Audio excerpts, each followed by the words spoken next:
Bonsoir à tous et à tous, bonsoir à tous les suiveurs et à tous les inconditionnels de Grégoire, Omniso, Doomu Gaynde Ndiaye, Warul Tiit, Warul Ragal. Donc demain, 15h30 GMT, il y aura le derby d'Angleterre, le derby le plus suivi au monde. Donc c'est le match le plus regardé au monde avec près de 600 millions de spectateurs dans 211 pays, alors que d'autres grands matchs comme le derby d'Italie ou bien le Classico ne sont regardés que dans 52 ou bien 50 pays. C'est pour montrer l'importance, l'envergure de ce derby d'Angleterre entre Liverpool et Manchester United. Donc deux villes qui sont séparées de 55 km. Donc ñoom ñaar sorewul comme diggante donc Thiès, Dakar.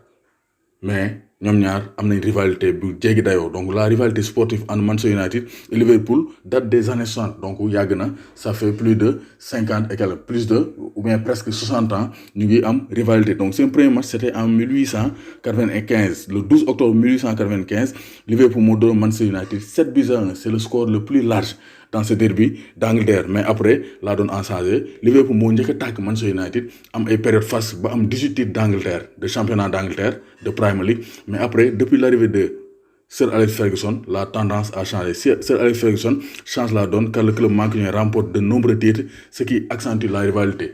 Au début, Liverpool moo amoon doole di North Manchester United boobu garaawuloon, mais Ferguson ba mu ñëwee yor Manchester United commencé gagner ba commencé dab Manchester United foofu la ba commencé dab Liverpool, autant pour moi foofu la rivalité bi gën a yokk ba actuellement Liverpool Manchester United duñ jaarootaal ñoom ñaar duñ bokk bool. Gis nañ ne United dafa dabe parce que en 1989 United donc amagul woon sax 15 titres de champion d'Angleterre, alors que Liverpool amoon na 18 titres de champion d'Angleterre. Manchester United ñëw na ba raw ko ba actuellement United en est à 20 titres de champion d'Angleterre. Donc en Angleterre titre de champion United am na 20, Liverpool am 18.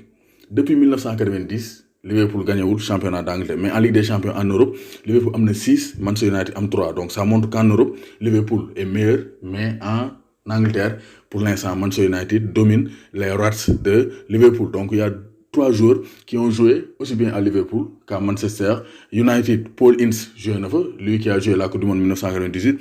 Peter Beardsley, mais le plus célèbre, c'est Michael Owen qui a porté le maillot des restes de Liverpool en étant formé à Liverpool, Ballon d'Or en 2001 avec Liverpool et qui porte encore le maillot de Manchester United. Ça, c'est le joueur.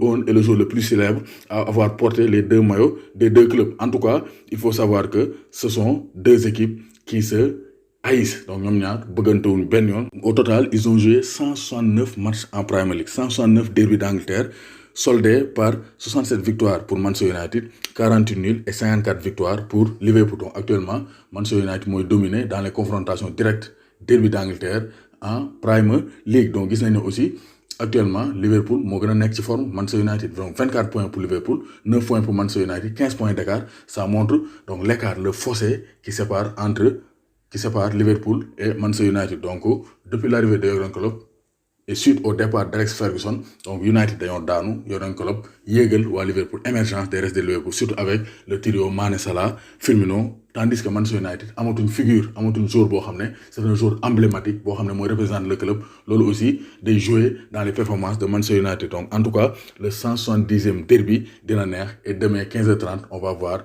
Sadio Mané et il y aura des absents. Pogba ne va pas jouer, David De Gea aussi ne va pas jouer. Ils sont forfaits, ils sont blessés.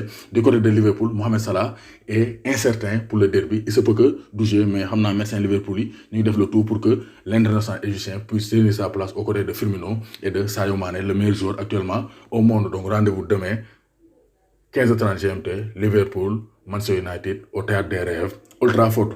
Et j'espère que pour les Mancuniens, que ça ne sera pas le théâtre des cauchemars, parce que ces temps-ci, Liverpool est en feu, Liverpool est en flamme, surtout avec Sadio Mané Papalaye, le grand consultant.